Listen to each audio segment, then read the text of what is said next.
Welcome back. Welcome back. Welcome back to Writing What I Like, Field Notes of a Black Woman Scholar. And I am here today again with Dr. Mildred Boveda as we focus on our series, Beyond the Soundbite, Black Feminist Research and Wellness. So, Dr. Boveda, Mildred, Millie Rock, let's use today to wrap up our series.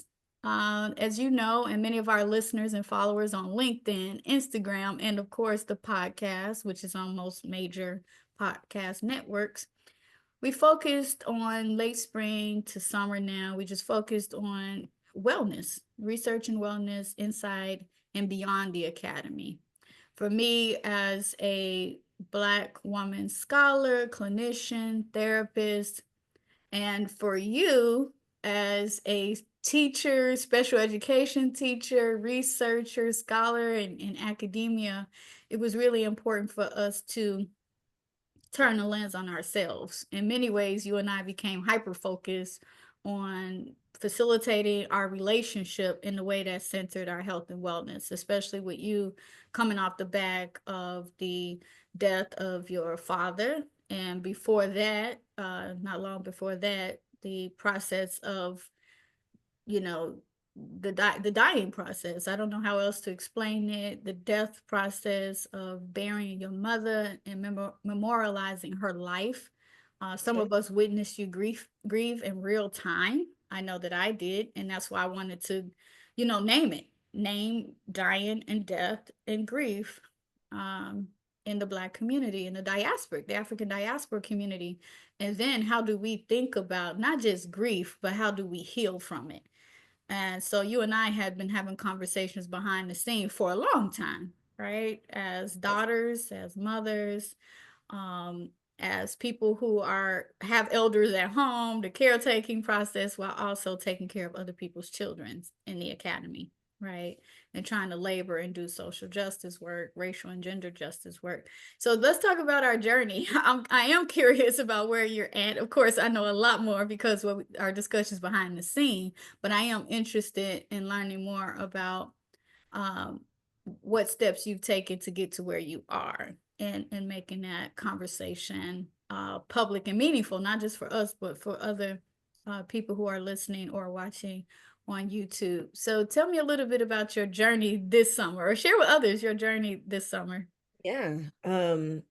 Yeah, this is great. By the way, it's been about a month since the last time we did this, and it's nice. We did our first episode. It was you and I, and to wrap up the series with you and I again feels right. Even though we intended to have an interview together with somebody across the continent, I had the pleasure of going to Nigeria and Kenya this summer. And meeting some amazing, brilliant scholars. And we had one person who we will reschedule for a future a podcast, amazing person. But it's nice that it's everything happens for a reason. I'm confident of that, and it feels right that it's me and you again in this episode. And so, when we started, you're right. I and shout out to my mom. My mom used to love to wear little turbans like Mhm. this. Like she used to like to wear, and when I would buy some for myself, she'll like jack them if she really liked them.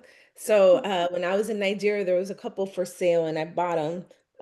I bought them, and so I'm like, when I wear them, I'm like, oh, in honor of my cool mom. I loved her.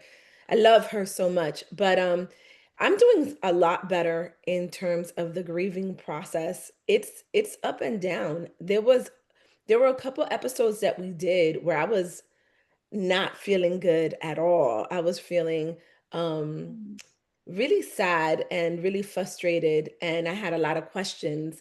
And we set a couple of goals in terms of cooking, right? I remember sharing with you that I wanted to cook more because I had neglected to feed myself in the healthiest ways for several years as an academic, just with the hustle of uh, being super productive. I had a discussion with my daughter the other day how like I always made sure and prioritized that when I fed my family, my husband, my partner, and my children, right? That when I fed my family, I was giving them the best ingredients. But then for me, I would like Mm, not necessarily pick the best ingredients, right? So mhm, cooking is a form of self-care, and there was a period where I had people cooking for me, like my mother-in-law was with us for a couple of weeks and she was the one cooking for me, and so that was still under the same kind of umbrella of, not eating out, not having a random business choose the ingredients for me, but like a loved one. And then my daughter has started cooking for me, and making me playa bowls or like imitation, like fruit bowls. And so that's something that has been very positive in Nigeria. I want to shout out the people who hosted me, and they were so kind. It was Bonwo and his brilliant wife, Crystal Strong, professor. I really, really well there. I think that that was um, mm, pretty mm, amazing. The kind of food, the freshness of the ingredients, the the goodness of the food that we were eating. So that was great. And what you eat is can be medicine, and I can tell the difference. I absolutely. feel a lot more energized. Another goal was to be more active, whether it was 5,000 steps, 10,000 steps, to be more active. And yes, there was a period where I wasn't as active because I was traveling for my daughter's graduation. Wow, that's another big thing that happened this summer. My daughter graduated, and Mm, I had a very busy summer. Uh, but yes, when I was in Nigeria and Kenya, I was super active. Again, shout out to Bonro and Crystal. They had something called Lazy Man Fitness Program, where they would do calisthenics, and it was good. I realized calisthenics that, is hard.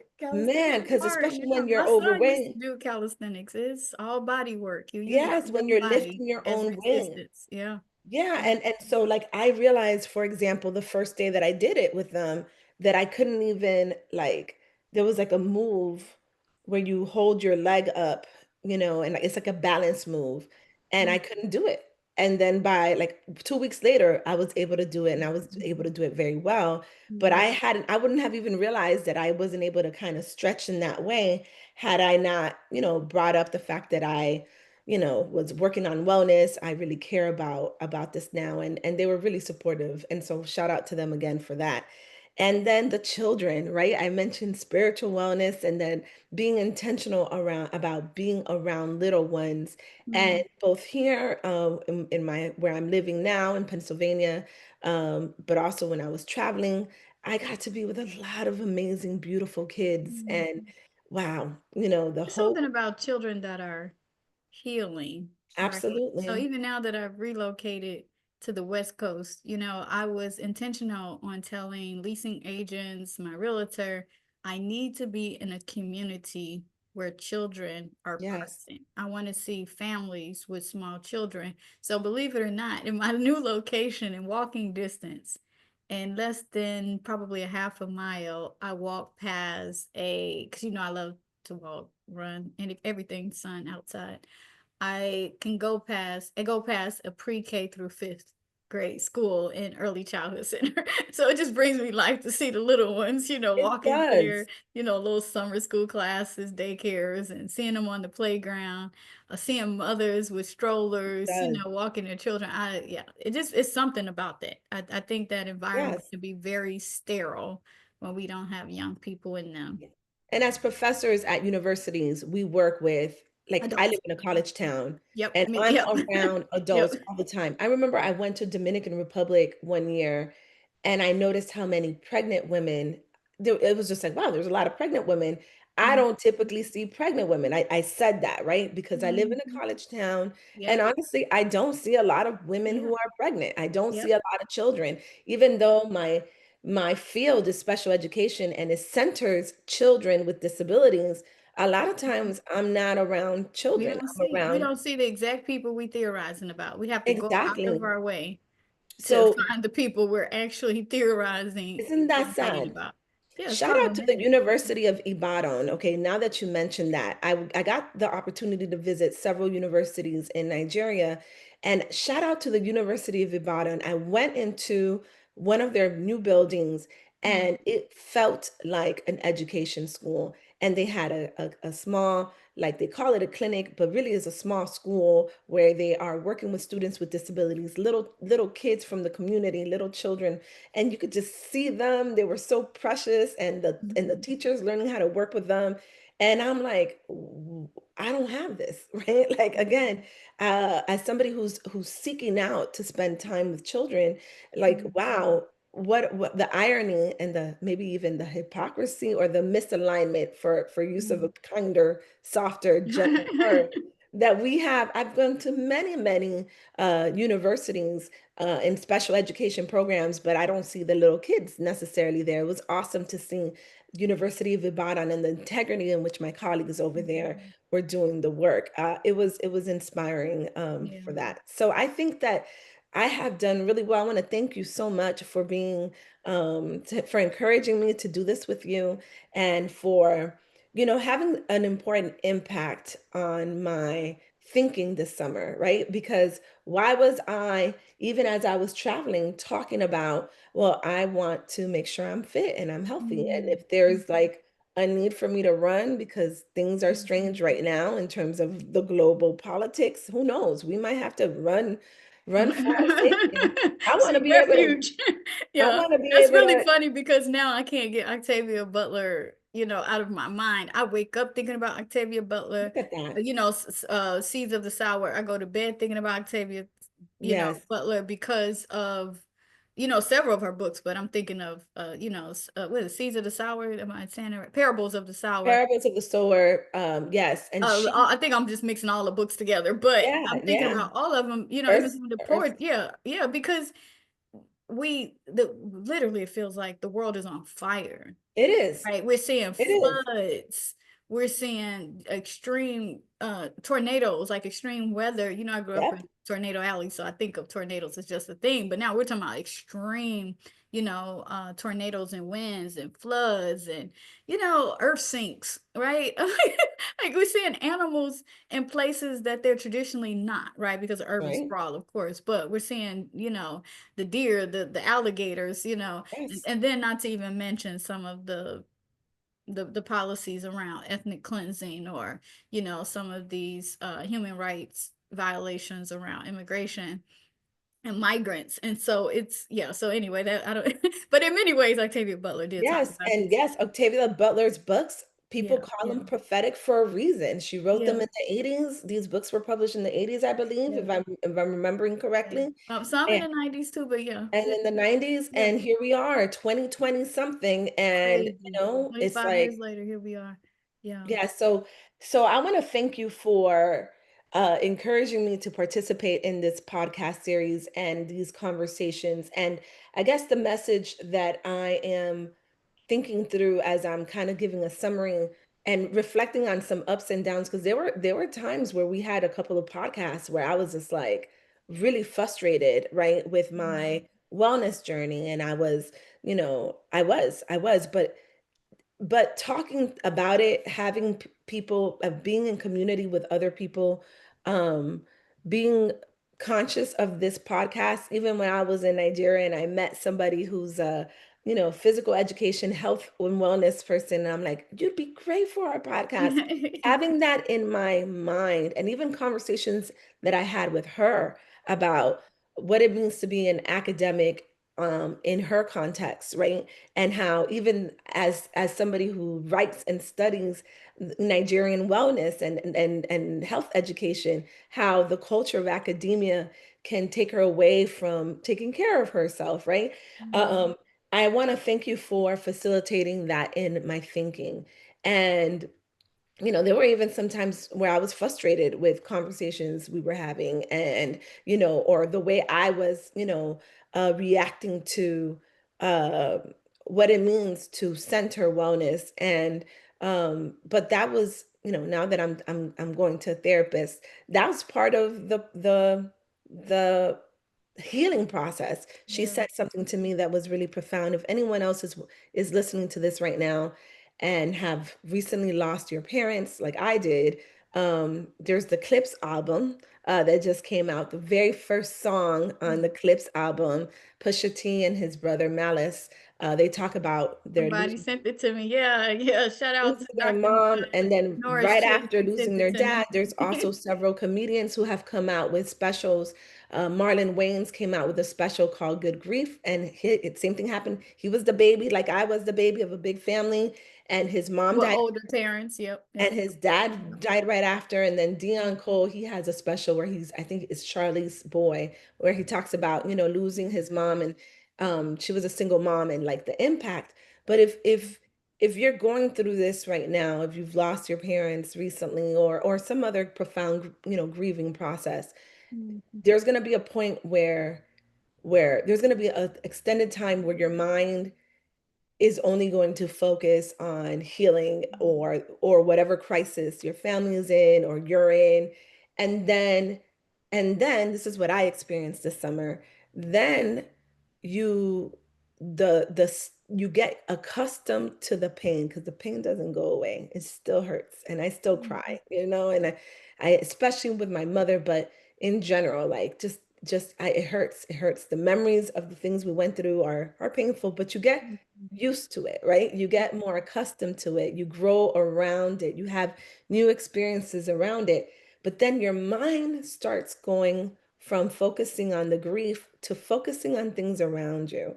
Mhm. And that can be, when you're thinking about wellness, there may be some things that you may have had to, out of survival, neglect, right? Or maybe you couldn't zone in, maybe relationship wise. Maybe there's some relationships where you're able to attend to, and you may see some things that you're like, wait a minute, this was brewing. Wow, in the last 24 months when I was dealing with all of this, Mhm. I wasn't able to take care of this, and now you will have to take care of it. Mhm. And something I experienced too was a little bit of catastrophizing as that started to happen. Mhm. I was like, all of a sudden, I went from I had my in-laws with me, and I was able to kind of, just really think about the fact that, I have in-laws, my husband's parents, and just really pay attention to some of the things that they were doing. They're people who are a little older in age. And, when I started like kind of catastrophizing, I'm like, oh my goodness, they're next, right? Like kind of thinking, Mhm. you know, I got worried. And then, talking through with folks, I realized, no, this is normal. This is part of like being so focused on one thing, which is the loss of your family members, and trying to keep it together, and then being, Mhm. as you're healing and becoming accustomed to that loss, being starting to see what maybe you weren't able to see before. So Mhm. sharing those insights from my personal experience, I hope that they're super helpful. But I And think that that's interesting because even how we made that connection to Octavia Butler, yes, and in many ways, I do think that Black people, it comes, we have to be, we're walking a fine line between what's the word, catastrophizing, catastrophizing. catastrophizing, or making something seem bigger than what it is, or more, or we think everything is going to be bad or go wrong, right? But the fine line too between catastrophizing and being hyper vigilant and learning how to, this is a part of the healing process, which is Yeah, naming reality. reality. Because also what you said, that stood out to me, is that we all are experiencing different forms of loss. We're Yes, all experiencing different aspects of grief. And that's why I think that this conversation is important, whether it's a mother, very much loss of a so. child, or a pregnancy. But we're also in this state now, again, the connection to Octavia Butler and how we're fleeing or fetching back Sankofa to go back to our motherlands, right? Yes, or, would like to or mention that. geographies, right? Futures, however you want to describe it, is that we are seeking other ways out, because the reality is that we're also experiencing the loss of job security, Yes, the loss of the possibility of wealth in a capitalist society, That's Right, true. economic security and stability. We're also the so-called American dream, right? We're also grieving the loss of our human and civil rights, and many of us are experiencing the grief of the trauma of racial collective trauma. And I 300 think, it's 300,000a lot. It's a lot, and I gotta 300,000 be Black careful that I'm not women. catastrophizing, but I'm also No. trying to name reality so we can know Did why you see we the need to statistic, heal. Dr. V, that Mhm, 300,000 Black women have left their jobs mhm, within the last couple of months? mhm. 300,000 Black women Yeah. specifically. I like to say pushed out. What, whether they were fired, given a severance package, whether they That's chose to leave, it's pushed 300,000 out. Black women Yeah, in that's a America. lot. That's a lot of loss In one country, in one 300,000 country Black in women 2 months. in 2 months. Mhm. That's grief. That's grieving. They're That's grieving and their collective grief. families. Yeah. And so these conversations can lead to collective resilience too, Yes. right? Right. And so, okay, so a question I have for you, what have you learned about yourself as Uh, a scholar and as a daughter okay. Um, over this summer? Over this summer, as a scholar, I've learned that I have been peer reviewed all my life. And that's not a new thing. That's something I've been saying for a long time. Like all my life I've had to fight. Well, I've used the phrase I've been peer reviewed all my life, but that is something that um hmm, wow. That is something that I need. I've been peer reviewed specifically all my life by Black women, Black girls in Black communities. And since I was a little girl, like in my family, my family, I had the women run things in my family, in terms of like mostly mothers and aunties and girl cousins, and they were always checking me as a kid. I'm the youngest of my cousins, and I'm the youngest of my mom's daughters. And my mom had a lot of status in our family. So there was constant like peer reviewing with them. And I have found myself as a scholar, and there probably some of them are going to watch this right now, but here it is, right? I have found myself in relationships with Black women. It's a necessity for me. I need this in order to do this intellectual work. I cannot, as much as people would like to pretend that meritocracy is a thing, that, I think, therefore I am, the mind body divide, which is the Cartesian divide, which is the myth that, that we can think apart from our body, and apart from community and individualistically. I cannot. And because I cannot, I have found myself in relationship with um a lot of fascinating, brilliant, analytical women, and women who are fabulous and brilliant, and who are not necessarily my friends, and they are not necessarily my family, like the peer reviewers that I had when I was younger, right? So I need intellectual community. I need my way of being, especially the way I was brought up, by my mother, and the values that I have. I need to be in community, specifically with like-minded people, people who have certain experiences, to sharpen my thinking. We had Dr. McCrae, Erica McCrae. She used the phrase "iron sharpens iron." I love that.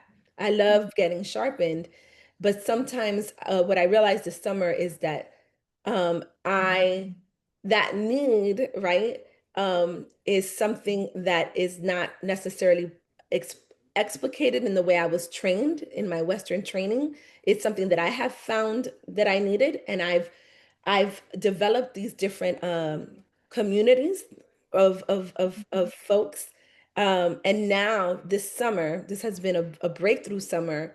I am able to think through uh, what this community, intellectual community of people who are not my cousins, they're not my sisters, they're not necessarily my friends, but they are my intellectual community, what they can and cannot afford me. And so I'm processing that, and I'm thinking about that, and it's actually pretty powerful. And Well, maybe let me I'm help you process that a little bit more, right? So as a researcher and writer who participates in conferences, who writes articles, write books, right? And as an editor, obviously, we're we know I know what the criteria is for peer review, right? Clarity, thoughtfulness, citations, evidence, right?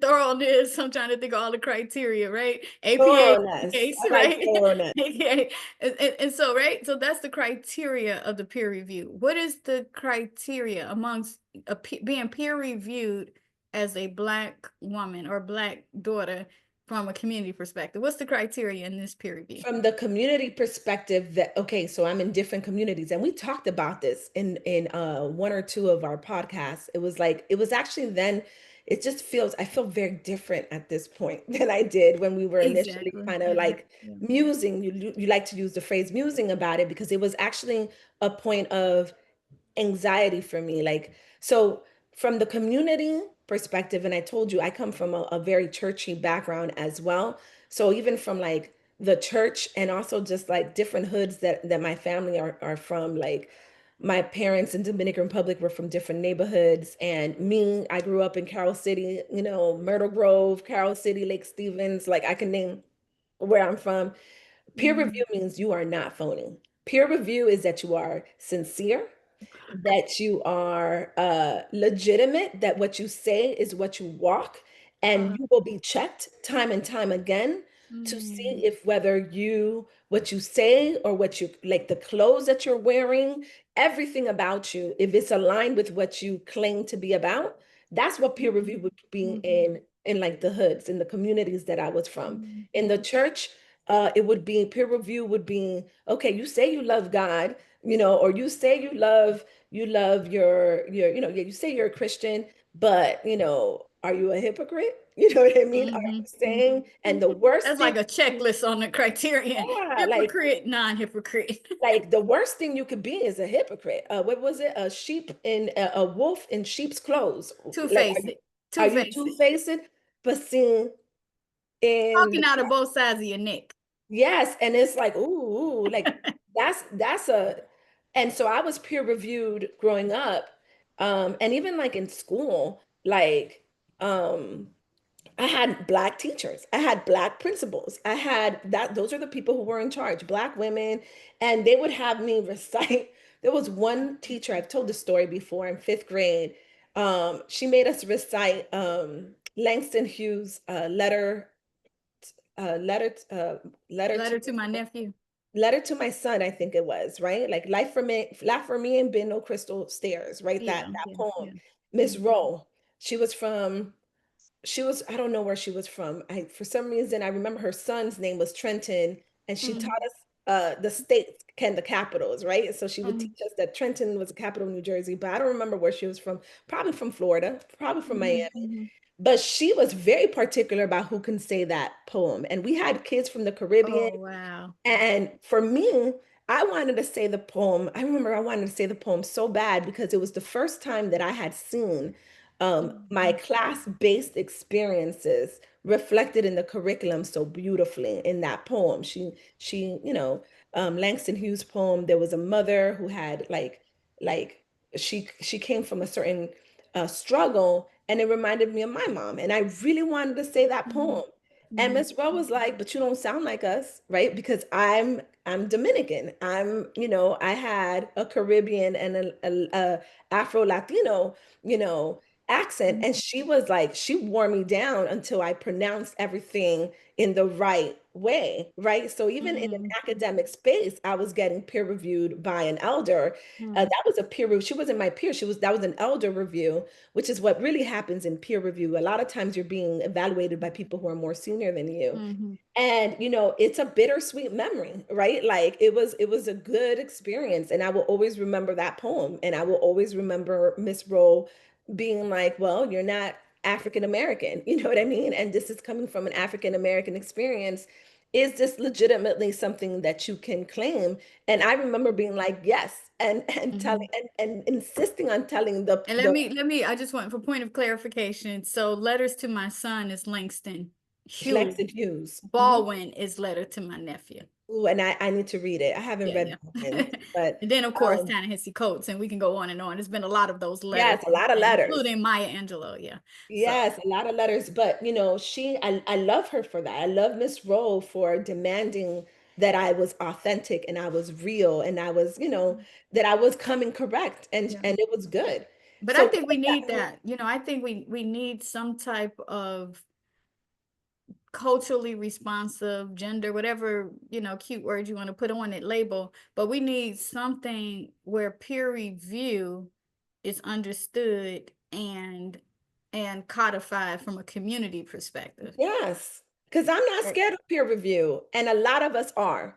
A lot of us get that critique of, and because a lot of times it's not our peers reviewing our work, right? Our actual Exactly. peers. It Exactly. is typically in my field in special ed, we have typically there's very few Black women, and we're very isolated from one another. So when we write what we write, and we're getting peer review, we send it out for external anonymized review. It is typically somebody who has no idea who you are and where your background is And from. I think that's because that idea of peer review come out of a more uh well, I don't know. I don't want to say uh, Puritan. I was going to say Puritan, but a more eh, purified notion of what science is. Right, So they were really reviewing the scientific processes. So what steps right, we're taking, are they replicable? But then of course, those of us who are in, say, the social sciences, right? Especially, qualitative leanings, critical theory, critical social theory.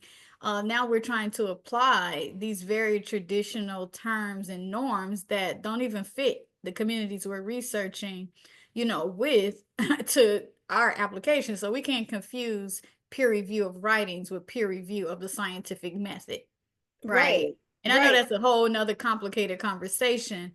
But I think, for me, and maybe this is my, Black feminist leanings, but I Yes, think we need writing communities. yes, It's a picture that I love, that it's what Nikki, I want to say it's Nikki Giovanni in that picture, Maya Angelou, Pearl Cleach, uh, Ngugi Shange.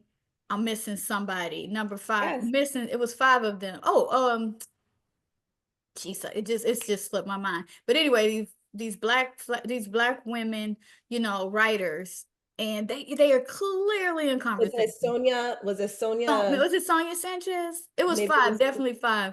And I I know just the think, image you're talking about. yeah, it's like that writing community. It's not so much about I'm reviewing your work. It's like I'm in conversation with your Yes, ideas, yes, right? And that's what I yearn for. And Mildred, I think that's what we have here. And we I want do. to be careful because I think too, and I'm saying this as a black mother, daughter, sister, who has been reviewed by other women and girls and cousins and them, and big sisters on the block and godmamas. I think we too have to be careful that I mean, you and I'm just talking about you and I, so I won't overgeneralize. We always have to be careful that we don't look like people are cliquish, or that Yes, we a whole damn girl gang, right? And it's only about us and everybody else on the outside, or making people feel like outsiders. In fact, I want to say this public announcement right here. Uh, say it. Come into my community. If you meet all of the criteria that Dr. Boveda just outlined, come through. Hit I me need up, it. right? I need it. www.venusevenswinters.com. I'm on Instagram. I don't even know my Instagram handle, but I'm sure you can find me. I'm on LinkedIn. I want a community Too. I need of it. like-minded people of all genders, right? Who iron sharpens iron, right? I Yep, I want us need to it. feed each other. I want us to part each other's hair. I want us to braid each other's hair. I want us to sit on the porch in between each other's legs, somebody's legs, getting our hair done. I really do. And I think that's what's missing for me. But I don't want people to think that, like you and I are pitted against anybody else. We don't want to come across as cliques. Cliques used to hurt No. people. It's almost like we went from gangs to cliques to, to whatever. But we have to be very careful because I do think sometimes it can look like people are clicking up and it's just them and their people. And then it's like, haha, you're not a part of my group. And I don't know if that's real or perceived, but I know for Well, I me, definitely mine, experienced that when I first came into this game. And that's why I loved you so much because you took me, I will always remember the day you met me. Like we had been together on like virtually somewhat, mm, but you saw mhm. me in person at a conference and some older gentleman was trying to talk to me and you just grabbed me and acted like we were the oldest of friends. And then I wasn't hating, I wasn't. I wasn't no, kind no, of you like, were, well, you were I being don't think I protective. was. And Was there's I a trying to difference save you? between I'm just you are kidding. being protective. And there's a difference between, okay, so in terms of cliques, right? We use the term, and this is what happens with with peer reviews who are haters and are problematic and who are not your peers are actually blocking and are gatekeeping. So gatekeeping is exactly what you're referring to. Is this cliquish attitude of like, I Mhm, get to decide who's in power. I'm scared that anyone else is going to come in here and they're going to take over, and I'm insecure and I'm whack. And so I'm going to gatekeep and make sure that only the people who are going to sustain what I already do or who I like, and that's cliquish, that's like gangs, that's exclusive, that is not furthering us, that is not helping us be better. Okay, that's gatekeeping. But do we need to be protective? Like Miss Rowe was when she challenged me as a Spanish speaking Black girl to come correct with a poem that was meant very significant to her as an African American woman. Was she being gatekeeping by saying, no, Mildred, you got to make sure that you say this in the right inflection? No, she was being protective. And that did help me grow. That helped me grow. It helped me understand the poem. It helped her also saying, her also seeing when I was insisting that I was to be trusted, right? And that protective stance and that peer review, right? That sense of I want to make sure that you are legitimate. I want to make sure that what you just said is authentic and is sincere and not hypocritical. That right there, that is good. That is, mhm, and that is not unique to westernized universities. We have been doing this as a human group for generations. I loved being in Kenya. I loved being in Nigeria. mhm, And you mentioned earlier about grief. There was a little bit of grieving in going over there and realizing I'm a colonized or I'm from a colonized lands, and there's things that I do that mhm, these colleagues of mine, because I was in academic spaces, can name and say this is where it comes from. They can trace it, and I mhm, may not be able to do so because of the violence of colonialism and the fact that my people were separated from their roots. And I just love that for them, right? I was like, wow, this is beautiful that there was one gentleman, not even an academic moment. This was at a resort, at a fancy resort that they had the conference, and he was Maasai. He was Maasai, which is mhm, a specific tribe. They were a nomadic tribe because of what you're saying, because of climate change. The patterns of how they travel has shifted. The animals mhm, aren't doing what the animals used to do 30, 40 years ago. But he worked in the resorts now, and he just looked at us, and Nathan and I, and he was like, for some reason, he was like, I'm Maasai, right? He told me this is where I'm from.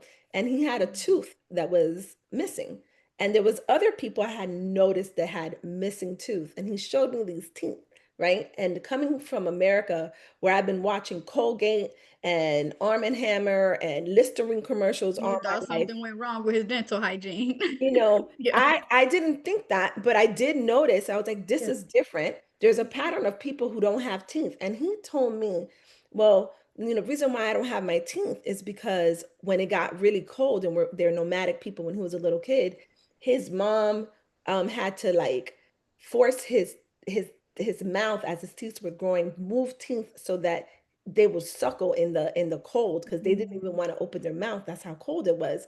mhm, And he had mhm, like his grin with his with the young women and men. I saw multiple people without their mhm, with missing teeth. And he said it, and it felt so amazing to hear mhm, him saying how much his mom loved him. As somebody mhm, who has lost her mom and listening to how his tooth is a symbol. His tooth missing is a symbol of how much his mom loved him and nurtured Mhm. him, and how rooted he was, and how proud he was of being Messiah, and how Mhm. proud he was, and how he understood why he did what he did. Boy, he better protect that. And we better protect what we know to be real. We better be protective Yeah. of that. But you know, you 'Cause just reminded me it's too, like, beautiful. so you're out, you travel in the world, you're out in the world, I and you've am. been to many places, right? We've talked about them before. You come back from Colombia, right? Clearly the DR, Kenya, Nigeria. I feel like you were somewhere else. What I'm missing one. South Cuba Africa, Eswatini. Um, recently. Was it Cuba? Or I no, it was Eswatini and oh, South okay. Africa, Okay, which I is better be only careful. know Hell, they probably try to send you, accuse you of not being a citizen. I better be careful naming all these places. And so man, the things are strange right now. times, but nonetheless, you know, I found, but have you found that with all of these travels, clearly you're researching, you're writing, you're collecting data formally and informally, you're doing self-interrogation, Yes. you're also, reflecting on your other relationships with family members, right? And I'm just curious, is it has it been more difficult to focus on health and wellness, or should we include all of that as health and wellness? My father was a traveler. And so my father was a merchant marine. My father has been to so many different countries, or he passed away. He had gone to so many different countries. And my father and I had a really complicated relationship, typical Caribbean man. So and I hate to say that, right? Because somebody made a comment, a white woman recently made a comment about somebody being an African man, and African, and it just Mm, really, really upset me coming from her. So let me be more precise. My father was somebody who made choices that were very hard for me as his daughter um, to reconcile with the values that my mom especially was inculcating in me. With that mhm, said, I realized how much my willingness to travel and the way I like to travel, it came from him, and it also came from my mom. My mom also liked to travel too, but she mhm. only got to travel later on in life. What my mom did, and we've I feel talked like about. we're traveling for and with our mothers, actually, Yes. For grandmothers. and with, you hit it on the nail. My mother, when my dad was a merchant marine and she was raising his children in the Dominican Republic during a very politically wrought time, there was a dictatorship and then there was political unrest afterwards. My mother kept all of my dad's passports very neatly organized, all of them. She Mhm, kept them all organized, all his letters that he would send, all of the postcards that he would send from around the world.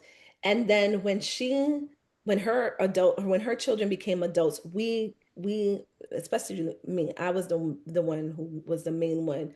I took her everywhere because she had wanted to go to the places that my dad, had to that do a wardrobe patriarchy change. of Shouts out to Mildred, Dr. I Boveda, for like the it. chains on the glasses that I had to rock Yes. in your honor. Fly.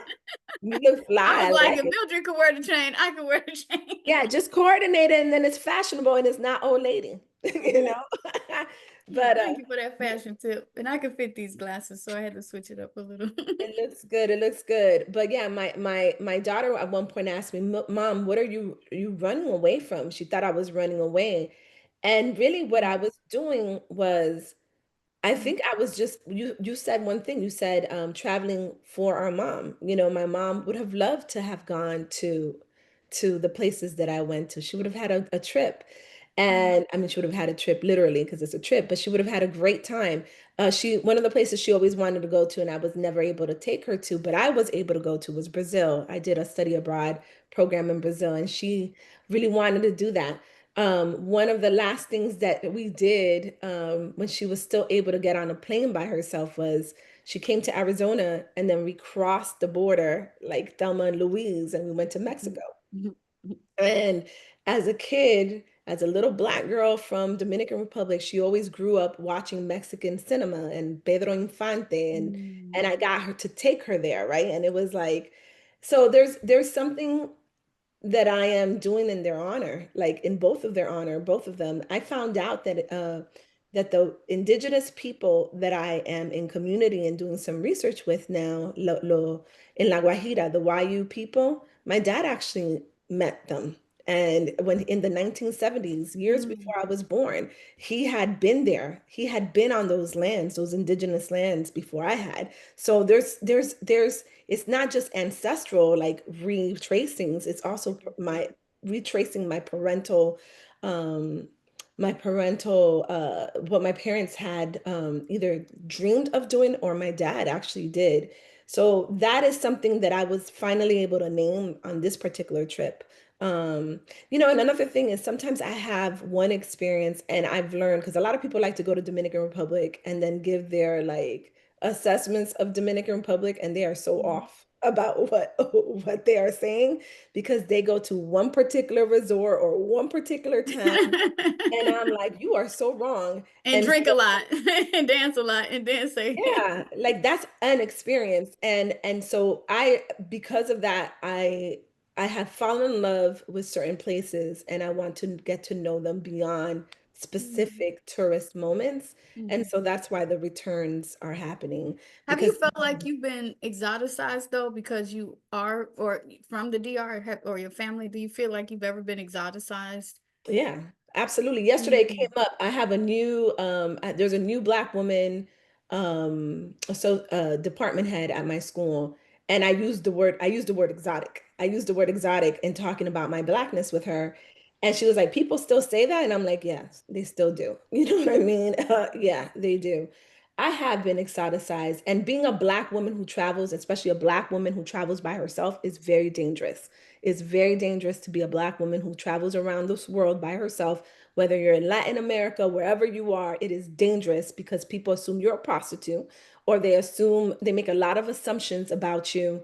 Um, when you are traveling alone around the world. So there's been times where I'm either traveling with a group, like a posse of girls, um, not girls, they're women like me. Again, part of what I need. I need an intellectual community that I can travel with, mm. and I did. I found for me that sometimes when I touch base in a new country, um, I may go at first with a small group of Yes, like-minded people. Maybe I we're would do studying the that. same topic or I trust them, right?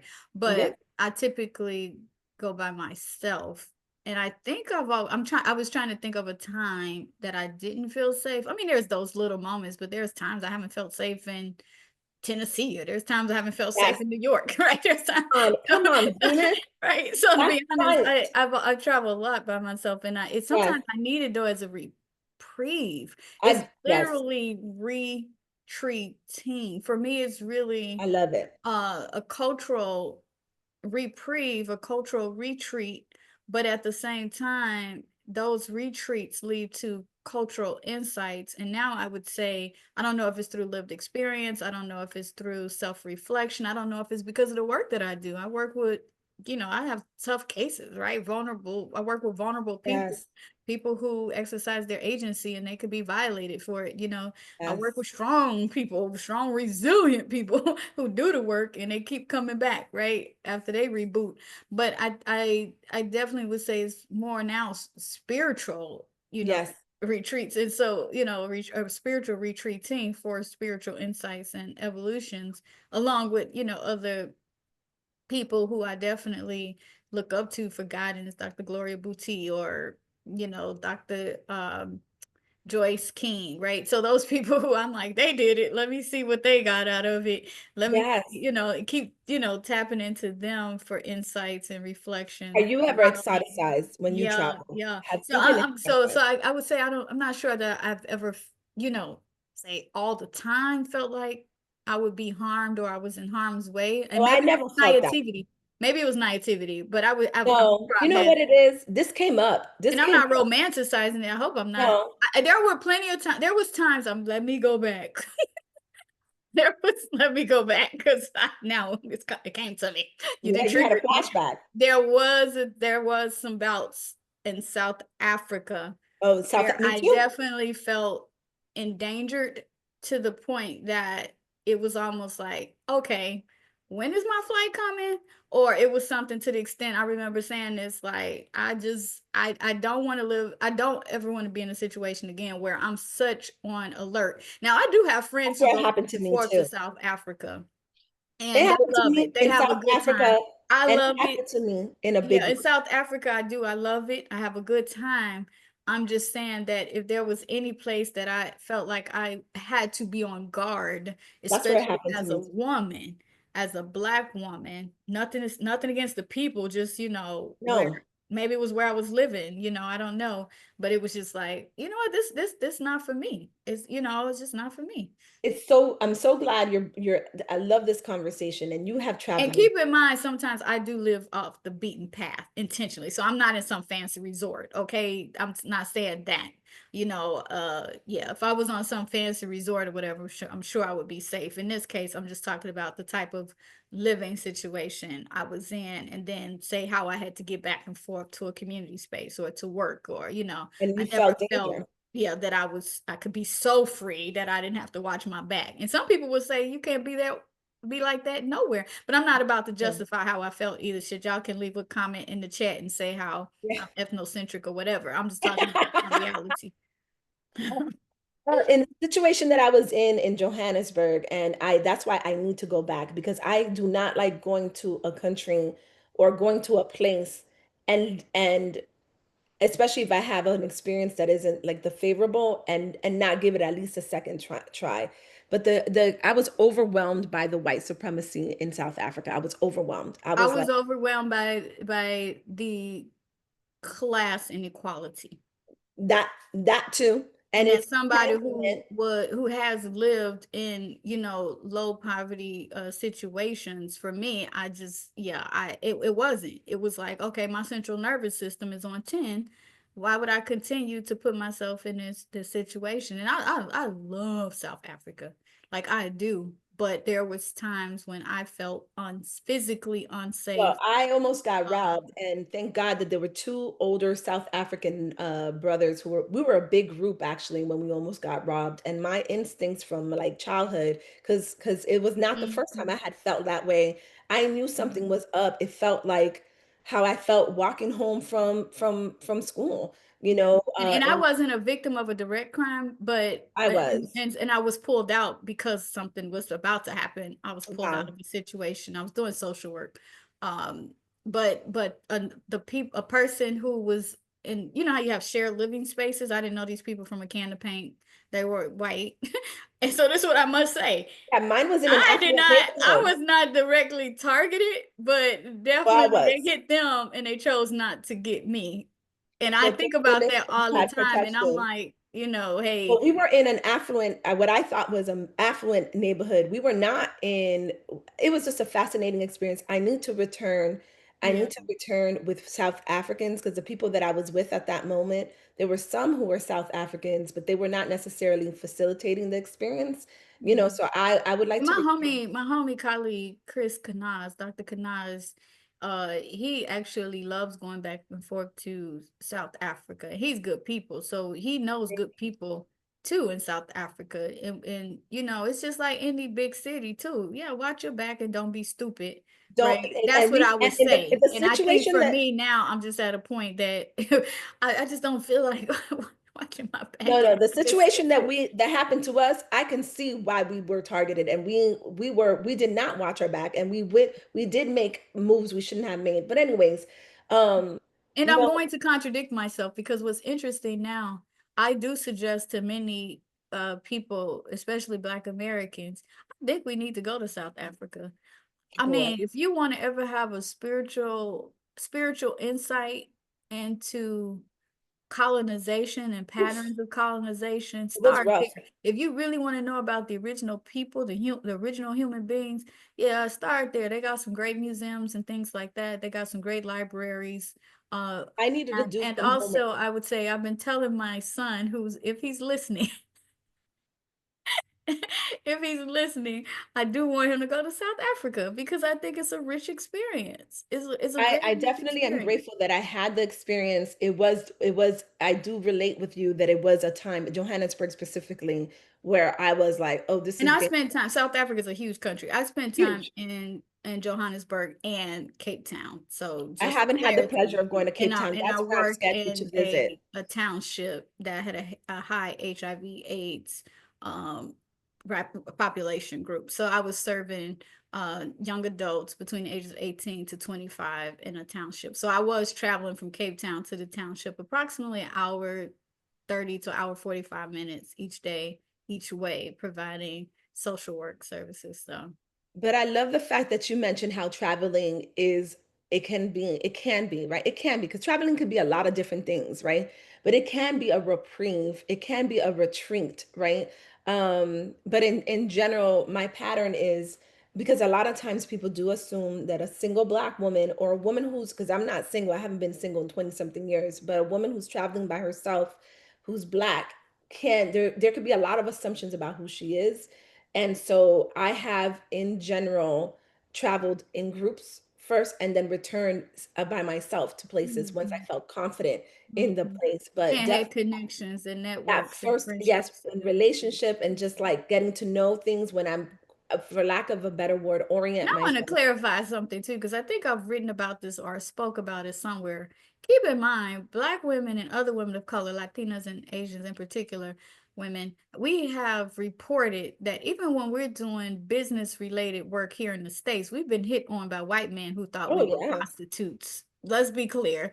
Because I've had Oh, there's been a yes. couple of situations, and I've written about this or spoke about it. I could be in a whole business suit, right? My dress can be down past my knees, my skirt, and I was still, they would inevitably try to pick you up, and then they say, what do you do? What do they call doctor, professor? Sad. And it's we know what it is, right? And then and these are men who it's almost like that little cam that they found at the Coldplay concert. These are men who we know are married men, and it's just almost it is, yeah. Anyway, so I just want to make It's clarification. It's not safe unfortunate. to travel for Black women, Black and brown women here in the States either, you know. Got to be careful. We got to be careful. And I love what you were saying earlier about, well, first of all, I want to shout you out. I definitely, when I went to the continent last year for the first time, and again, shout out to Dr. Crystal Strong, who made that dream Mm, a feasible reality. She's the reason why I first went to Nigeria, Ghana, and South Africa. So shout out to her, because that was momentous for me. It was a dream come true. But I was following the steps of the Black intellectual tradition, Black American intellectual tradition, Black Caribbeans. Is the return. A yeah, lot of us, yeah. um, a lot of the people that I've admired, that's work I've admired, did that step, including you. I had read your book, and how you had written about going to Ghana with your daughter, and how sacred and how uh, meaningful that was. And I've been writing this project about my mom. I've been writing a book for quite some time, and I'm doing it on my own terms. I'm not. It's happening in the way that it needs to happen. But there was something in my gut that understood visiting, especially West Africa, that visiting West Africa would cover or help me understand. And it wasn't my first trip that I really got the message. It was more this trip where I got like some clear insights for that project. Mhm. So yeah, I try not to. I mean, some people treat travel like a bucket list, and I love that. You know Yeah, what I mean? yes, me But too. I try to, when you were talking about not feeling safe, that came up with a group of people that I was with. Where even like I was being questioned. Now I've been traveling internationally, and I've been navigating different hoods all my life. Okay. The first time I traveled internationally was when I was 1.5 years old. Okay. And Mm, I have not been traveling to like really nice places all my life, even though I get to do that now. I have gone to, when I was in Brazil, I was in favelas, and I got in a whole bunch of trouble for going to favelas in Brazil. But I needed to know where the housekeeper, where she lived, and she invited me, and I had a great time. mm, And that was worth it 100%. When I travel to see my family, still to this day, it is not where I live now. It is not mm, Happy Valley. And mm, so I have been traveling to different neighborhoods across different contexts. In Honduras, Tegucigalpa, same thing. I have, And so it was fascinating because, it was just fascinating some things that came up when I was traveling in the group. Now, Um, when you were growing up, did your parents like own their home? And did they, if they did not you all initially. reside in the same home for a long period of time Good or? question. So initially, okay, my parents were anti-imperialist. And when I say they were anti-imperialist and they did not, a lot of people have the perception that everybody comes to the United States is trying to be here forever and ever. They came here because of economic reasons. The amount of influence that the US had in Dominican Republic in terms of political and economic challenges that my parents directly faced made it really difficult for them to get ahead in their own country, and they resistantly came to the United States. Fascinating.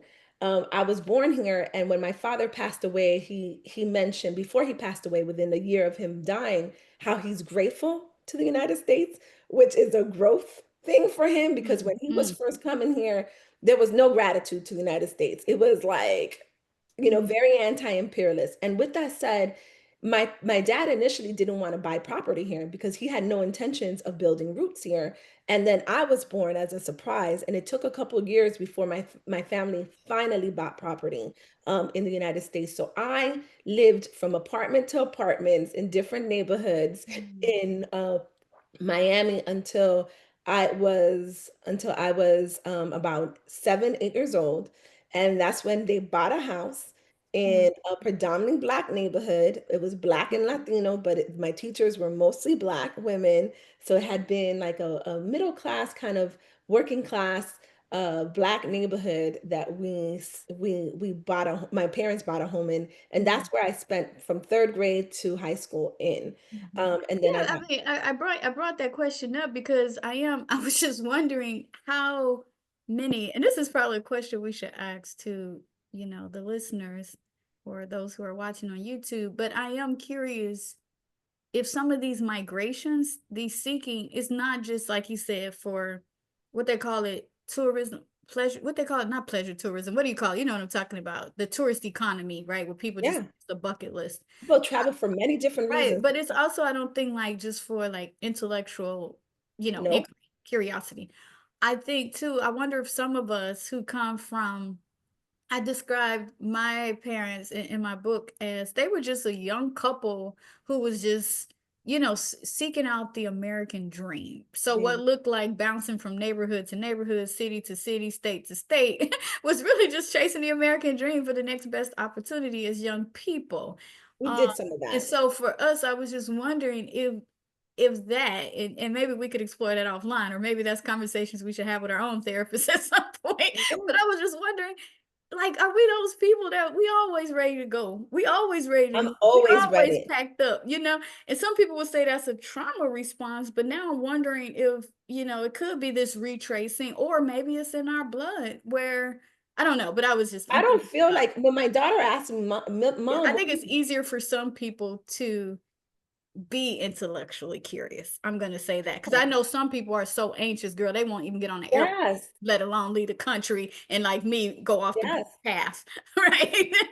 Who put it in my head that it was okay to hop around from plane to plane? My parents did it, like they did it willingly and unwillingly in their life. And um like I mentioned, the Maasai people, they are nomadic people, right? And they are nomadic people. They like this relationship to land is very complex, and especially when you start thinking about indigenous theories, and but there's a lot of different ways and a lot of different reasons why people choose to migrate and move. And um but like I And said, I have to give homage to not just my parents, but I'm gonna say Maya Angelou, hmm, um, Alice Walker.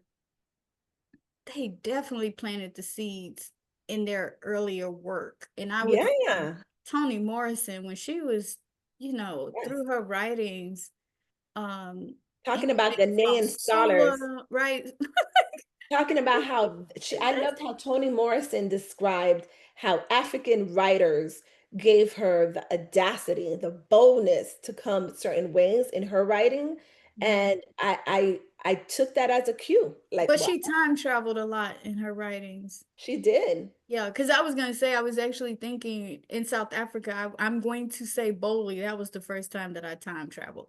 I mean, it's beyond the scope of Mm, this conversation to that's put that in deep. context. But Deep. yeah, Toni Morrison was definite, and some people would blame it on the what's the pills we have to take, the malaria pills, but I was definitely time traveling. Fascinating. Yeah, The and so notion of time traveling is something that is really meaningful for me right now because I'm transgenerational. I'm somebody who came at this liminal kind of like I'm 20 years younger than some of my siblings. And there are stories my mom and dad, but specifically my mother, has told me that I feel like I mhm, was there about mhm, things that her grandfather, I mean her father told her. I felt like I was there. So I would love to off another conversation to find out a little bit about your first time traveling. And since it was your first, it wasn't your last. Would love yeah, to talk for about sure, that for off, sure, yeah, for off. sure. So let me ask you this question then before we wrap up. Yes. Well, I have two questions for you. But in your opinion, do you feel like, in reflection, do you feel like focusing on your health and wellness has made you a better scholar? Yes. Absolutely. In what ways, Mildred? It has made me a much better scholar. It's made me a better daughter and a better mother too. Um, you know, I was buying into, I was rejecting it in my scholarship and in my writing. I was rejecting it in my discourse, rejecting the mind body divide that I mentioned earlier. This very problematic thinking that we can exist beyond our embodied experiences, beyond the geographic and temporal location that we're in. That is a very problematic way of looking at knowledge, and I reject it for many many reasons, and yet I was moving in that way. I was like, when I would get my period every month, I'd be surprised.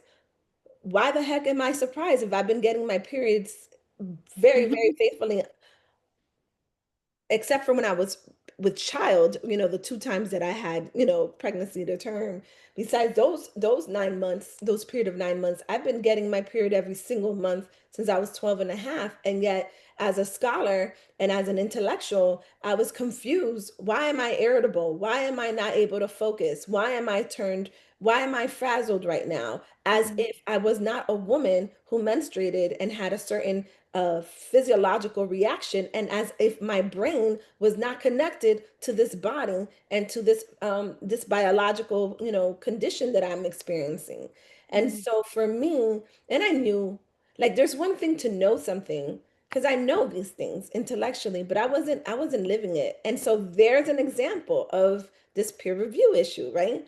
mhm, Where in the academy, you could talk about decolonizing and, indigenous knowledges and returning to the ways of, your ancestors, or forging new ways that are, anti-colonial, anti-imperial. You can talk about it, you could publish about it, people can believe you, you can believe yourself, but then you're living what everyone else is living in your academic culture. The yeah.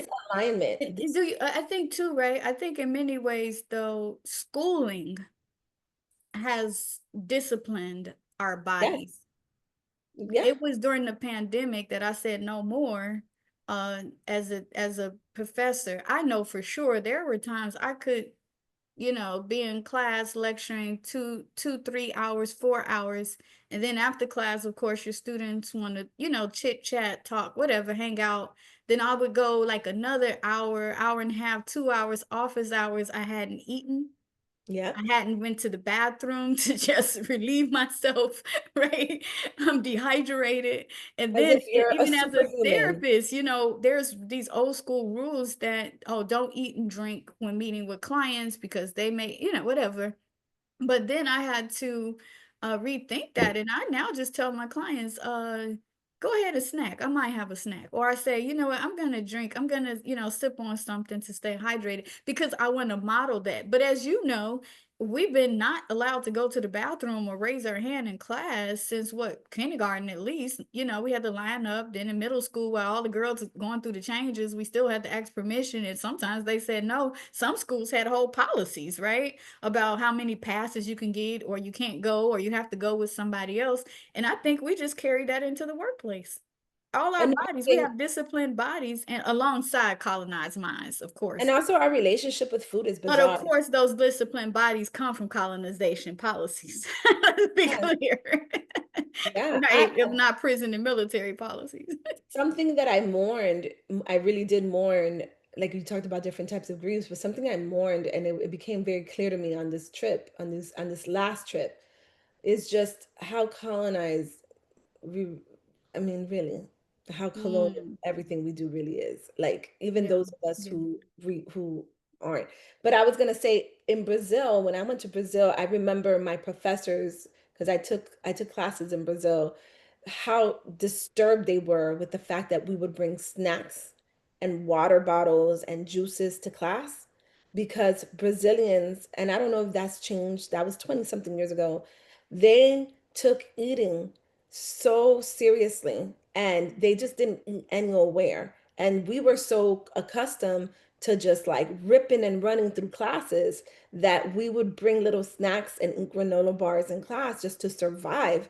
But they were like, I remember them, it was the first time I was questioned, like, why would you do that when we take our time? Lunchtime is important. Everything stops because everybody stops and they go home and they eat a meal.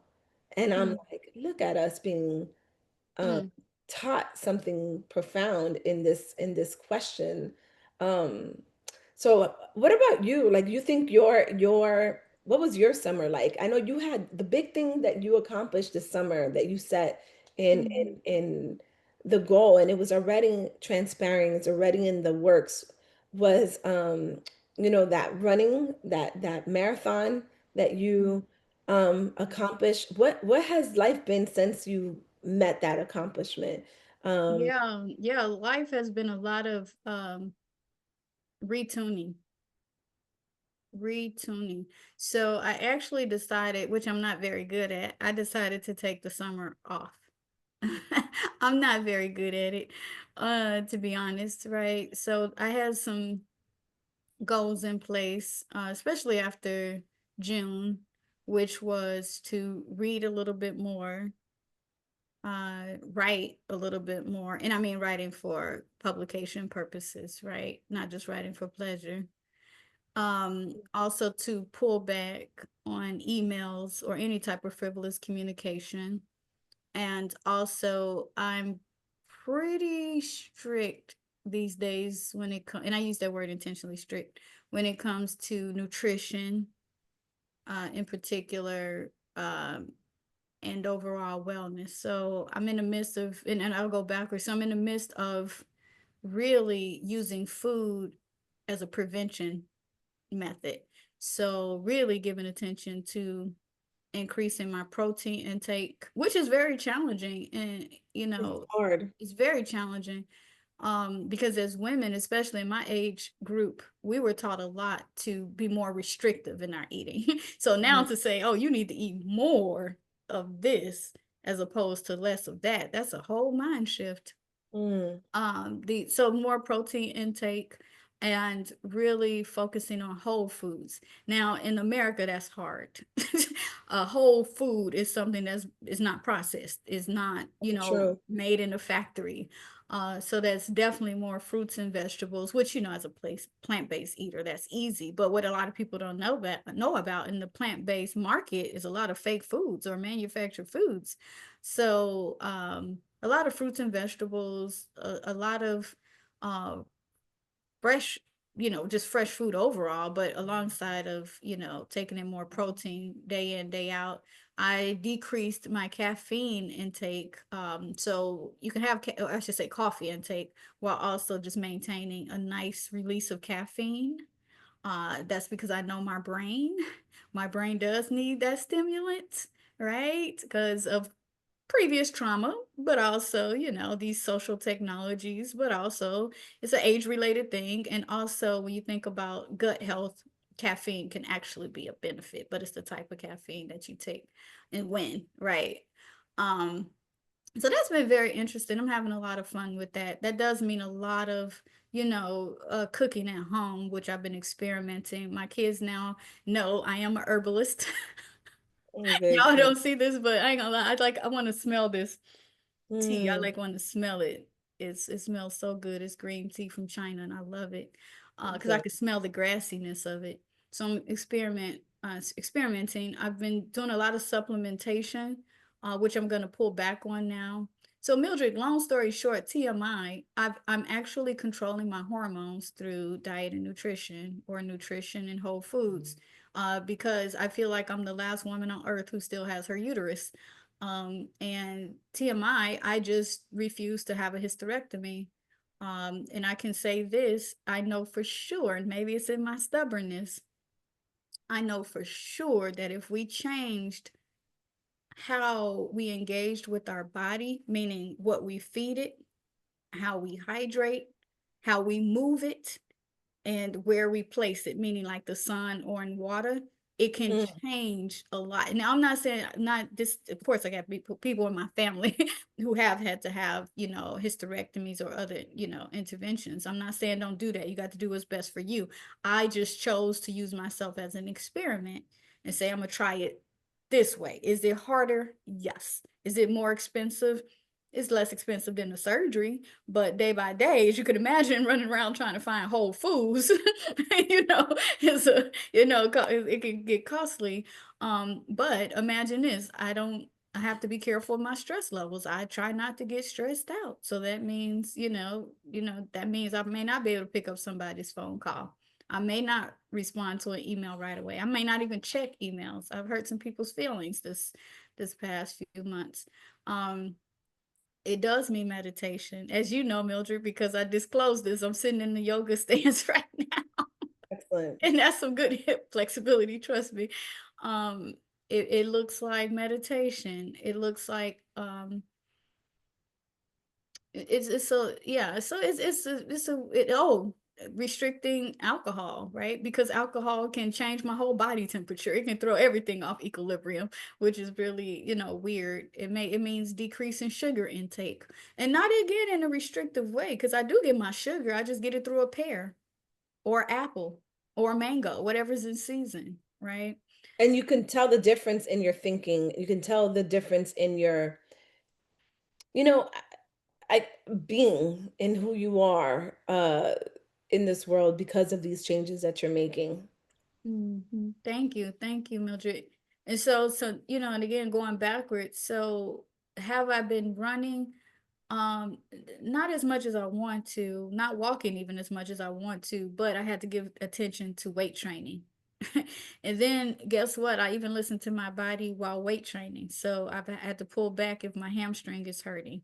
I Mm, have to pull back if my arm, my shoulders, my bones are, hurting. I pull back. And so it's like really listening to the body, which is a privilege. Don't get me wrong, that is a privilege that I think about when I think about my mothers, my aunts, my grandmother.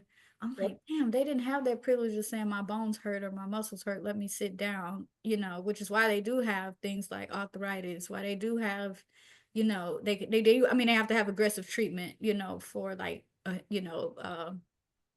reproductive health type, concerns or whatever.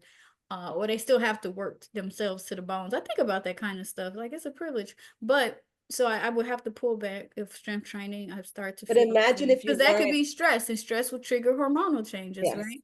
yes. And I still do speak to Mother God, just like, wow, like these insights are amazing. And I feel like, speaking of science, and spirituality or religion, I Yes. do feel like in Western culture, and you hinted at it, I think therefore I am, right? That's so problematic, right? What Cretaceous. Cartesian, ways of thinking, is because you're a thinker, you now exist. No, I'm thinking these are people's how we think about science. We need to go back to physics, and there was not the separation of the body and the mind and something bigger than us and our interconnectedness to other people. So in a way, I'm experimenting on myself. I'm experimenting with food. I'm experimenting with movement. I'm experimenting with the non-tangible or the non-material world. Uh, and so then yes, I might have, I was trying to think of a food that I might have. Um, what is a food? I can't Chips. think of one, but I'm told you I'm pretty strict, but I'm sure. So it's really like, yeah, it's interesting. So it has been an experiment. I'm not sure how long I can stay in. Oh, I know. I have had, I had a, like if I have an espresso, I had it my sister's graduation. Of course, there was a lot of shots going around. But I was like, shit, I got a choice. I could drink this shot and suffer later, right? With night sweats or not being able to sleep 10 hours Right. a Yeah, night. that's right. Right. Me and Erica talked about this. Our sleep is so important to us. So Yes. one celebration could throw you off. One Mm, phone call can throw you off. It is really interesting. And so I've been taking all kinds of vitamins, and my clients ask me this, so I'm not going to give the list here, but I could always share it. But magnesium, uh, yes. vitamin K, vitamin D, of course, fish oils. So a lot Yeah. of supplementation, a lot of, even plant-based protein powder, a lot of beans, things like that. So a lot of supplementation, a lot of food, and nutrition focus and less, sugar and alcohol. And I would say I still get sugar. It's just that I get it through obviously my fruits. But even with fruits, you can't, as I would tell my clients, y'all, we can have fruits, but remember, fruit is just God's sugar. So please, sir, ma'am, don't, Yeah. be That's good. careful with the bananas, the apples, Especially with the smoothies, juices. yeah, eat more greens and just taper still, I don't eat regular chocolate. I eat dark chocolate, pure cacao. Yum. So that some people be That like, gives you a caffeine boost too. That gives you a little caffeine boost too. it's a little stimulant, but it also for me now I'm just at a point like, oh, this tastes real good. But not everybody like you didn't lost your mind. Of course, my kids like, yeah, nah, not for me, right? Or imagine this now I may have to eat um, lean beef, say right after my cycle or right before it if I know, when I know it's coming. Weird. Yeah, timing is everything. So you really are getting back in rhythm Are with you your enjoying the body. food that you're eating? Are you enjoying it? You're being Girl, strict. I love it. It's like my palate has shifted because it knows the difference. It's like, Mm. trust me, a mango is a totally different flavor from a now later. You asked me earlier if travel disrupts my wellness or prioritizing wellness, and it depends on where I go, Yep. and it depends on my mindset. Mhm. Typically when I'm traveling for work, for conferences, typically that's when my health becomes It's disrupted, hard. Yes. right? But when I'm traveling for pleasure or for the purpose of getting to know something like a new area, or when I'm traveling to places that aren't as Mhm. processed as America is processed. I think our Mhm. food is just as processed as we are. I think we're just as processed as Yeah. our food. Yeah. Then Ain't that the truth? Yeah. I eat better. Like I ate really well when I went and when I was with the indigenous people of Colombia, of the Wayu folks. I ate goat and Mm. uh Mm. goats that they were friends with. Like you would see Mm. the goat hanging out and they had like love for the goats. The goats Mm. were like central to their culture. And Yeah, they yeah. also feed me the Yeah. goat and it was the best tasting goat I had Yeah. ever And had. also how we take care of what is nourishing us. I think that is a connection, the interconnectedness Yes. again. Yes. Yeah. And so And there so to answer the I question, yes, it has not been perfect because I have not read. The only thing I have not, that whole list, the reason why I say I'm going backwards is because I have not read the way that I wanted to read. But I was also thinking that it could be because I'm so focused on living that I have not been able to get lost in a book for pleasure yet. ooh, But rest I for do the definitely want to get back into, losing myself in a good book for so pleasure. it's an escape. Yeah, Books because are I gave escape. myself the summer off, right? And I want But that. when you said that, when you said that, I had so many follow-up questions. I gave my summer off. Was that I gave my summer off to work? I gave my summer off to running. I gave my summer off to, like, was it a couple of those things? Is it Yeah, one? yeah, I can't afford to give my summer off to self. I Mm, refuse to do that anymore. But what I have, because I've been doing that all of my life, that's right. but what I have done is I've given myself uh time off from paid labor Mm, that's unchecked. Right. So yep, now I'm policing my own emails. I'm deciding who I want to respond to or how I want to respond or when I want to respond. But it has not been perfect, right? So I still see my clinical clients, but it's not, I don't know how many hours I would do, but let's say it's not 30 hours a week. It looks more like 10 hours a week or 10 good. clients as opposed to 30. Of course I'm working with my graduate students, right? But my graduate students, they understand my journey because we have a relation. I I don't love. just take on, I won't, I don't just take on uh scholarly relationships that are transactional, Mm, right? Because at this point in my career, sometimes this is volunteer work. Let's be clear, it's service.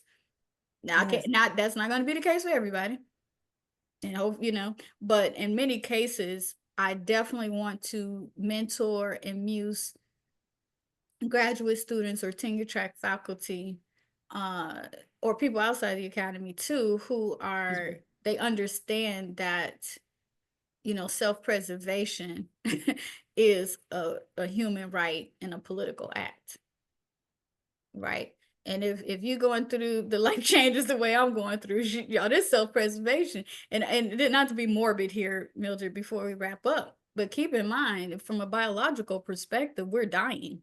And I could say Mm, that from a Buddhist perspective as well. We're dying, right? So it's like now I'm just like, dang, I'm just more self-aware of my own mortality as I go through these changes as a woman. It's like, which what is a the, little bit of you know, that like, cactus. so think about that. What if we all sat and grappled with that? I don't know if men go through that or other genders, but we know or sexes, but we know for sure that as women and female bodies, we're going through changes. So and it's really reminding us, death is around the corner now, whether it's 20 years from now or 35 years from now or 40 years from now.